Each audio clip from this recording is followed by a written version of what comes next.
அசிங்கப்படுத்திய அதிமுகவின் முக்கிய தலைவர் ஜெயக்குமார் அதிர்ச்சியிலே தமிழக வெற்றி கழகம். நண்பர்களே, அதிமுக தொண்டர்களாக இருந்தீங்க அப்படின்னா மறக்காம நம்ம சேனலை சப்ஸ்கிரைப் பண்ணிட்டு இந்த வீடியோக்கு ஒரு லைக் பண்ணிருங்க.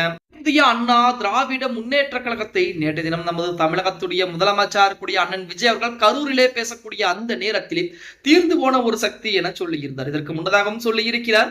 ஆனால் அதையெல்லாம் ஒரு பிரச்சனையாக பொருட்டாக கருதாமல் அதிமுகவுடைய பொதுச் செயலர் எடப்பாடி பழனிசாமி அடுத்த கட்ட வேலைப்பாடுகளை பார்த்துக் கொண்டுதான் இருக்கிறார். இப்படிப்பட்ட ஒரு சூழலில் கரூரிலே அந்த 41 குடும்பங்கள் என்பது மரணம், அந்த நபர்கள் மரணம் அடைந்த விஷயத்தை பொறுத்த வரைக்கும் என் மீது தவறு கிடையாது, இது காவல்துறையின் மீதுதான் தவறு என நேரடியாக காவல்துறையின் மீது பழியை போட்டார் விஜய் அப்படின்னு சொல்லி இணையதளங்களிலே செய்திகள் என்பது உலா வந்து கொண்டிருக்கிறது.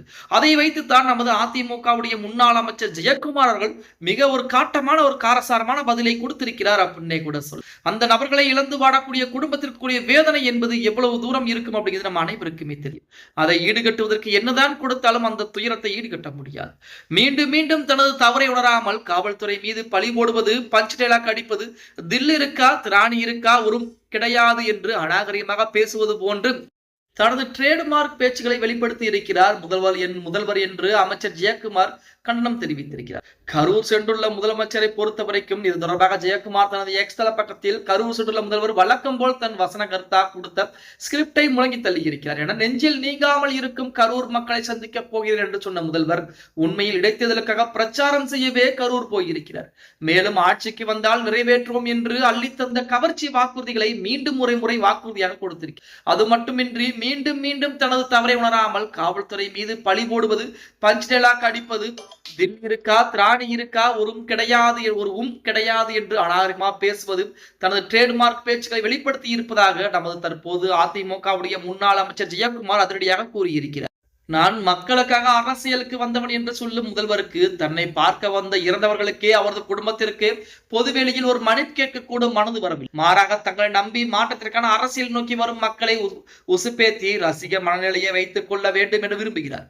மேலும் தீர்ந்து போன சக்தியில் இருந்து குதிரை பேரத்தில் ஆள் பிடிக்கும் முதல்வர் அவர்களே பார்ட்டி ஃபண்ட் பற்றி பேசினால் திமுக ஓடுவது உண்மைதான். ஆனால் உங்கள் பார்ட்டியில் பார்ட்டினர் செய்யும் முறையீடுகள் நாளொன்றும் வண்ணம் செய்திகளிலே வருவதை நீங்கள் பார்த்ததில்லையா?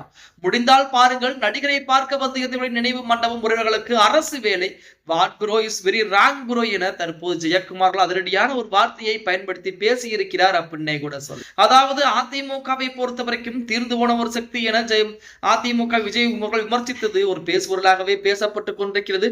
அது மட்டுமல்லாமல் அங்கே கரூரிலே மரணமடைந்த அந்த நபர்களுடைய நினைவு சின்னம் என்பது அமைக்கப்படுவது நம் போற்றப்படக்கூடிய ஒரு விஷயம் தான். அதை யாராலும் மறக்க முடியாது அப்படின்னே கூட சொல்ல. ஓகே கைஸ், வீடியோ பிடிச்சிருந்தா மறக்காம லைக் பண்ணுங்க. நம்ம போடக்கூடிய வீடியோ பத்தின கருத்துக்களை கீழே மறக்காம கமெண்ட் பாக்ஸ்ல பதிவு நண்பா.